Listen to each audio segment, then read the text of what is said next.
स्वागत है आप सबको हमारे चैनल आध्यात्मिक रहस्य में। हमारे साथ इस रामायण की यात्रा में जुड़ने के लिए बहुत बहुत धन्यवाद। अगर आप पहली बार हमारे चैनल पे आए हो तो प्लीज चैनल को सब्सक्राइब जरूर करें। तो चलिए शुरू करते हैं। अयोध्या कांड 40वां सर्ग। सीता, राम और लक्ष्मण का दशरथ की परिक्रमा करके कौशल्य आदि को प्रणाम करना। सुमित्रा का लक्ष्मण को उपदेश। सीता सहित श्री राम और लक्ष्मण का रथ में बैठकर वन की ओर प्रस्थान। पूर्ववासियों तथा रानियों सहित महाराज दशरथ की शोकाकुल अवस्था। तदंतर राम, लक्ष्मण और सीता ने हाथ जोड़कर दीन भाव से राजा दशरथ के चरणों का स्पर्श करके उनकी दक्षिणावर्त परिक्रमा की। उनसे विदा लेकर सीता सहित धर्मज्ञ रघुनाथ जी ने माता का कष्ट देखकर शोक से व्याकुल हो उनके चरणों में प्रणाम किया। श्री राम के बाद लक्ष्मण ने भी पहले माता कौशल्या को प्रणाम किया, फिर अपनी माता सुमित्रा के भी दोनों पैर पकड़े। अपने पुत्र महाबाहु लक्ष्मण को प्रणाम करते देख उनका हित चाहने वाली माता सुमित्रा ने बेटे का मस्तक सूंघकर कहा, वत्स, तुम अपने सुहद्र श्री राम के परम अनुरागी हो, इसलिए मैं तुम्हें वनवास के लिए विदा करती हूँ। अपने बड़े भाई के वन में इधर उधर जाते समय तुम उनकी सेवा में कभी प्रमाद न करना। ये संकट में हो या समृद्धि में, यही तुम्हारी परम गति है।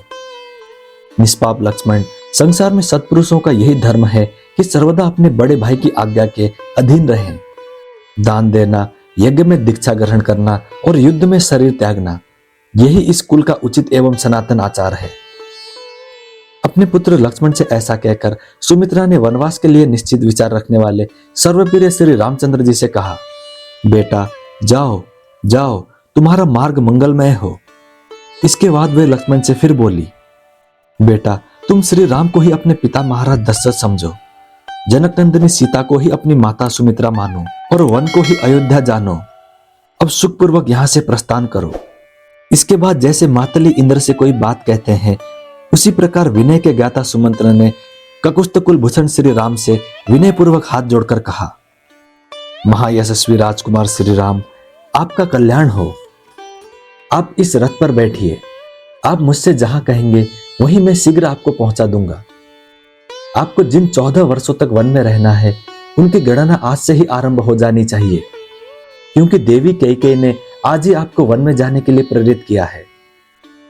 तब सुंदरी सीता अपने अंगों में उत्तम अलंकार धारण करके प्रसन्न चित्त से उस सूर्य के समान तेजस्वी रथ पर आरूढ़ हुई। पति के साथ जाने वाली सीता के लिए उनके ससुर ने वनवास की वर्ष संख्या गिनकर उसके अनुसार ही वस्त्र और आभूषण दिए थे। इसी प्रकार महाराज ने दोनों भाई श्री राम और लक्ष्मण के लिए जो बहुत से अस्त्र शस्त्र और कवच प्रदान किए थे, उन्हें रथ के पिछले भाग में रखकर उन्होंने चमड़े से मड़ी हुई पिटारी और खंती या कुदारी भी उसी पर रख दी। इसके बाद दोनों भाई श्री राम और लक्ष्मण उस अग्नि के समान दीप्तिमान सुवर्ण भूषित रथ पर शीघ्र ही आरूढ़ हो गए, जिनमें सीता की संख्या तीसरी थी। उन श्री राम आदि को रथ पर आरूढ़ हुआ देख सारथी सुमंत्र ने रथ को आगे बढ़ाया। उसमें जूते हुए वायु के समान वेगशाली उत्तम घोड़ों को हांका। जब श्री रामचंद्र जी सुदीर्घ काल के लिए महान वन की ओर जाने लगे, उस समय समस्त पूर्ववासियों, सैनिकों तथा दर्शक रूप में आए हुए बाहरी लोगों को भी मूर्छा आ गई। उस समय सारी अयोध्या में महान कोलाहल मच गया। सब लोग व्याकुल होकर घबरा उठे। मतवाले हाथी श्री राम के वियोग से कुपित हो उठे और इधर उधर भागते हुए घोड़ों के हिनहिनाने एवं उनके आभूषणों के खनखनाने की आवाज सब ओर गूंजने लगी। अयोध्यापुरी के आबाल वृद्ध सब लोग अत्यंत पीड़ित होकर श्री राम के ही पीछे दौड़े, मानो धूप से पीड़ित हुए प्राणी पानी की ओर भागे जाते हो। उनमें से कुछ लोग रथ के पीछे और अगल बगल में लटक गए। सभी श्री राम के लिए उत्कंठित थे और सबके मुख पर आंसुओं की धारा बह रही थी। वे सबके सब उच्च स्वर से कहने लगे, सुत, घोड़ों की लगाम खींचो, रथ को धीरे धीरे ले चलो। हम श्री राम का मुख देखेंगे, क्योंकि अब इस मुख का दर्शन हम लोगों के लिए दुर्लभ हो जाएगा। निश्चय ही श्री रामचंद्र जी की माता का हृदय लोहे का बना हुआ है, इसमें तनिक भी संशय नहीं है। तभी तो देव कुमार के समान तेजस्वी पुत्र के वन की ओर जाते समय फट नहीं जाता है। विधेय नंदिनी सीता कृतार्थ हो गई, क्योंकि वे पतिव्रत धर्म में तत्पर रहकर छाया की भांति पति के पीछे पीछे चली जा रही है। वे श्री राम का साथ उसी प्रकार नहीं छोड़ती हैं, जैसे सूर्य की प्रभा मेरु पर्वत का त्याग नहीं करती है। अहो लक्ष्मण, तुम भी कृतार्थ हो गए, क्योंकि तुम सदा प्रिय वचन बोलने वाले अपने देवतुल्य भाई की वन में सेवा करोगे। तुम्हारी यह बुद्धि विशाल है, तुम्हारा यह महान अभ्युदय है, और तुम्हारे लिए यह स्वर्ग का मार्ग मिल गया है, क्योंकि तुम श्री राम का अनुसरण कर रहे हो। ऐसी बातें कहते हुए वे पूर्वासी मनुष्य उमड़े हुए आंसुओं का वेग न सह सके। वे लोग सबके प्रेम पात्र इक्ष्वाकु कुल नंदन श्री रामचंद्र जी के पीछे पीछे चले जा रहे थे। उसी समय दयनीय दशा को प्राप्त हुई अपनी स्त्रियों से घिरे हुए राजा दशरथ अत्यंत दीन होकर मैं अपने प्यारे पुत्र श्री राम को देखूंगा, ऐसा कहते हुए महल से बाहर निकल आए। उन्होंने अपने आगे रोती हुई स्त्रियों का महान आर्तनाद सुना। वह वैसा ही जान पड़ता था जैसे बड़े हाथी यथुपति के बांध ले जाने पर हथिनियों का चित्कार सुनाई देता है। उस समय श्री राम के पिता ककुस्थवंशी श्रीमान राजा दशरथ उसी तरह खिन्न जान पड़ते थे जैसे पर्व के समय राहु से ग्रस्त होने पर पूर्ण चंद्रमा श्रीहीन प्रतीत होती है। यह देख अचिंत्य स्वरूप दशरथ नंदन श्रीमान भगवान राम ने सुमंत्र को प्रेरित करते हुए कहा, आप रथ को तेजी से चलाइए।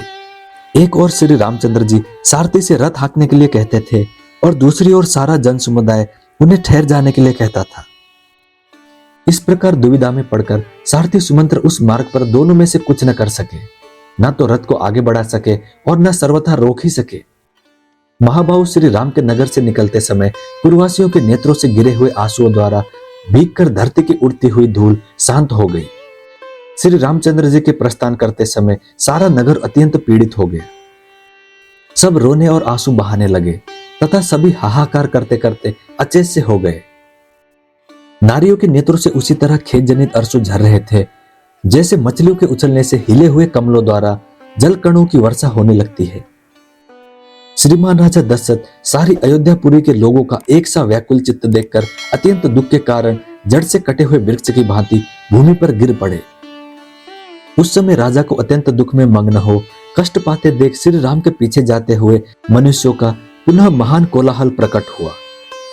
अंतःपुर की रानियों के सहित राजा दशरथ को उच्च स्वर से विलाप करते देख कोई हा राम कहकर और कोई हा राम माता की पुकार मचाकर करुण क्रदन करने लगे। उस समय श्री रामचंद्र जी ने पीछे घूमकर देखा तो उन्हें विषादग्रस्त तथा भ्रांत चित्त पिता राजा दशरथ और दुख में डूबी हुई माता कौशल्या दोनों ही मार्ग पर अपने पीछे आते हुए दिखाई दिए। जैसे रस्सी में बंधा हुआ घोड़े का बच्चा अपनी मां को नहीं देख पाता, उसी प्रकार धर्म के बंधन में बंधे हुए श्री रामचंद्र जी अपनी माता की ओर स्पष्ट रूप से न देख सके। जो सवारी पर चलने योग्य, दुख भोगने के अयोग्य और सुख भोगने के ही योग्य थे, उन माता पिता को पैदल ही अपने पीछे पीछे आते देख श्री रामचंद्र जी ने सारथी को शीघ्र रथ हाँकने के लिए प्रेरित किया। जैसे अंकुश से पीड़ित किया हुआ गजराज उस कष्ट को नहीं सहन कर पाता है, उसी प्रकार पुरुष यह श्री राम के लिए माता पिता को इस दुखद अवस्था में देखना असहनीय हो गया। जैसे बधे हुए बछड़े वाली सोच गौ शाम को घर की ओर लौटते समय बछड़े के स्नेह से दौड़ी चली आती है, उसी प्रकार श्री राम की माता कौशल्या उनकी ओर दौड़ी आ रही थी। हा राम, हा राम, हा सीते, हा लक्ष्मण की रट लगाती और रोती हुई कौशल्या उस रथ के पीछे दौड़ रही थी।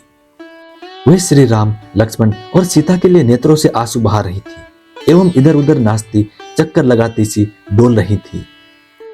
इस अवस्था में माता कौशल्या को श्री रामचंद्र जी ने बारंबार देखा। राजा दशरथ चिल्लाकर कहते थे, सुमंत्र ठहरो, किंतु श्री रामचंद्र जी कहते थे, आगे बढ़िए, शीघ्र आगे बढ़िए।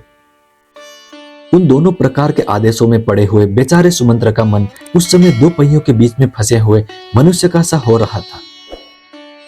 उस समय श्री राम ने सुमंत्र से कहा, यहां अधिक विलंब करना मेरे और पिताजी के लिए दुखी नहीं महान दुख का कारण होगा, इसलिए रथ आगे बढ़ाइए। लौटने पर महाराज उलाहना दे तो कह दीजिएगा मैंने आपकी बात नहीं सुनी। अंत में श्री राम के ही आदेश का पालन करते हुए सारथी ने पीछे से आने वाले लोगों से जाने की आज्ञा ली और स्वतः चलते हुए घोड़ों को भी तीव्र गति से चलने के लिए हाँका। राजा दशरथ के साथ आने वाले लोग मन ही मन श्री राम की परिक्रमा करके शरीर मात्र से लौटे, मन से नहीं लौटे, क्योंकि वह उनके रथ की अपेक्षा भी तीव्रगामी था। दूसरे मनुष्य का समुदाय शीघ्रगामी मन और शरीर दोनों से ही नहीं लौटा। वे सब लोग श्री राम के पीछे पीछे दौड़े चले गए। इधर मंत्रियों ने महाराज दशरथ से कहा, राजन, जिसके लिए यह इच्छा की जाए कि वह पुनः शीघ्र लौट आए, उसके पीछे दूर तक नहीं जाना चाहिए। सर्वगुण संपन्न राजा दशरथ का शरीर पसीने से भीग रहा था। वे विषाद के मूर्तिमान स्वरूप जान पड़ते थे। अपने मंत्रियों की उपयुक्त बात सुनकर वे वहीं खड़े हो गए और रानियों सहित अत्यंत दीन भाव से पुत्र की ओर देखने लगे।